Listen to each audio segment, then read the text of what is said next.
She continued to look like the photograph you just saw. She was covered, tubes everywhere, the neck brace. Her emotional state was very neutral, a flat affect. U.S. Patent 6587729, a system to change brainwaves remotely, targeting frequencies. That's the backbone of what's known as V2K, voice to skull. V2K, now imagine a whole voice crowd to suddenly wait. feeling anxious, restless, or compliant, and no one can explain why. Her emotional state was very neutral, a flat affect. That's not paranoia, that's technology. And once they can influence what's in your head, they can push you towards purchase. They can push you towards a belief, or even a vote without you even realizing it. The patents are public. You need to read them. But I remember vividly the first thing she said to me. Now, she had heard me for a couple of days. We had been praying together. And so when I went in on Tuesday the 31st, she said to me as I held her hand to comfort her, "I am so glad my children are safe." Was there any other conversation that you had with her? I replied theologically to Lindsay, and I said, "Lindsay, your children are safe. They're safe in heaven with God." And I held her hand throughout that conversation, and we prayed for them. Did she make any other statements to you? She did. She alluded to having heard a voice. And the voice, according to Lindsay, told her that if she did not follow the command, neither she nor her children would be safe. It was a male voice, and it was persistent. And it goes back a lot farther than that with things like Voice to Skull. This video comes from Too Much of a Coincidence. We went from Operation Wandering Soul during Vietnam to Voice to Skull technology within a couple of years. Operation Wandering Soul was a PSYOP campaign that was carried out by U.S. soldiers during Vietnam. It played off of Vietnamese spiritual beliefs, especially with death in the afterlife. It played off of Vietnamese spiritual beliefs, especially with death in the afterlife. I replied theologically to Lindsay, and I said, "Lindsay, your children are safe. They're safe in heaven with God."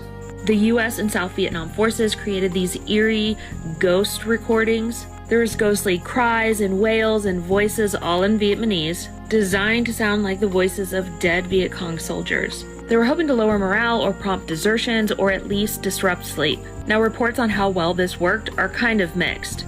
I think they should have just used the Voice to Skull technology that was already available.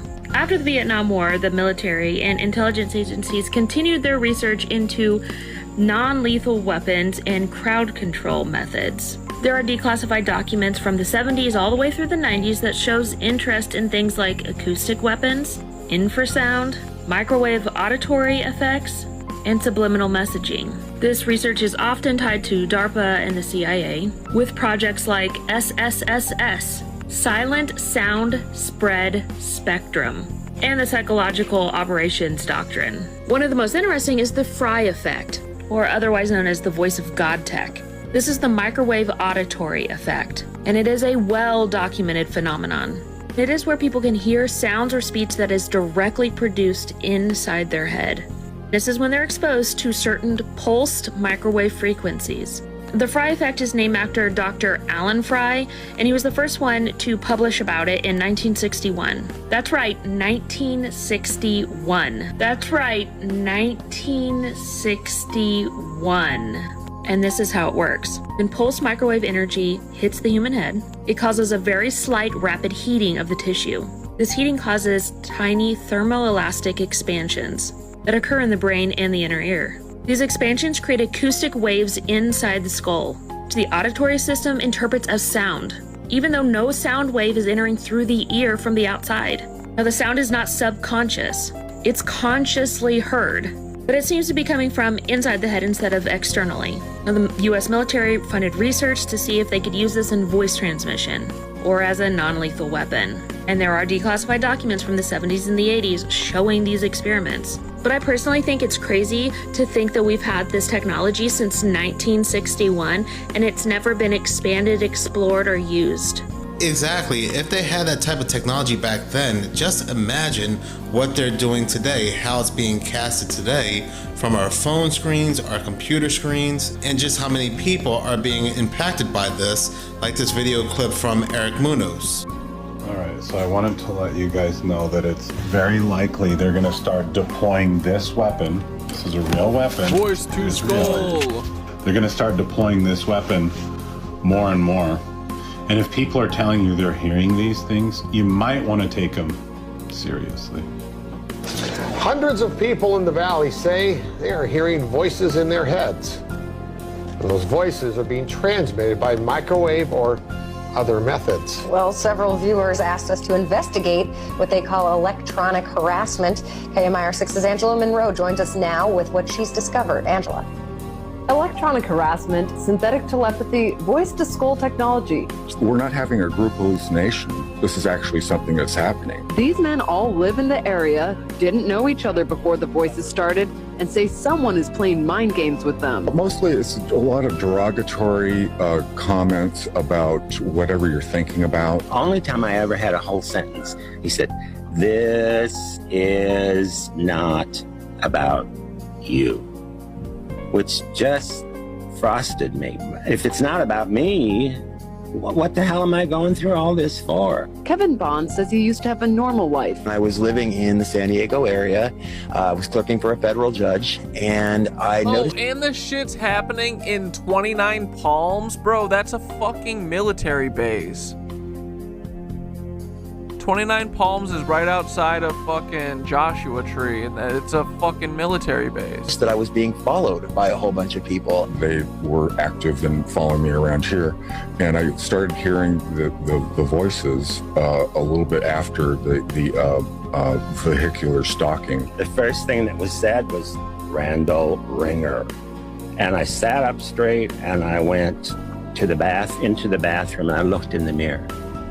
Looked myself in the eyes, and I said, did that really happen? Eyeballs. Bond says he's found more than 300 victims locally and is tracking others across the state through billboards.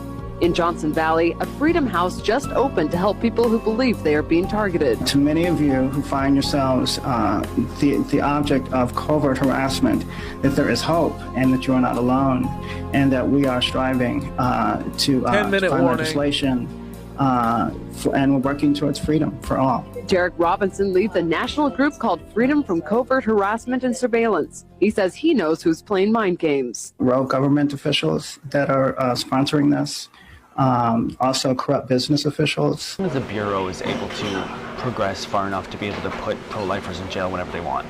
Yeah. You think that's on the agenda? You can kind of put anyone in jail if you know what to do. How? You set them up. You create the situation to where they have no choice but to act on their impulse. And once they act on that impulse, then we call that entrapment. It's a fine line. Does the Bureau practice entrapment a lot? We get really close. Not officially? No. We get as close as we can without doing it. So they can entrap some of these pro-lifers into doing things that they don't... Depending, yeah. We call it a nudge. Nudge. A nudge. Sometimes you just gotta give them a quick little, just to see what happens, right? And how does that happen? Sometimes you light the fuse and just wait for it to follow, right? Like a railing, like a, so when a rally happens, that's sometimes the Bureau behind it? Yeah, sometimes. Gavin O'Blennis is a contracting officer at the CIA. O'Blennis worked for the FBI in 2021 and 2022 in the San Diego office, moved on to Homeland Security where he conducted asylum interviews at the southern border, and now works for the CIA managing multi-million-dollar contracts across government agencies and private sector vendors.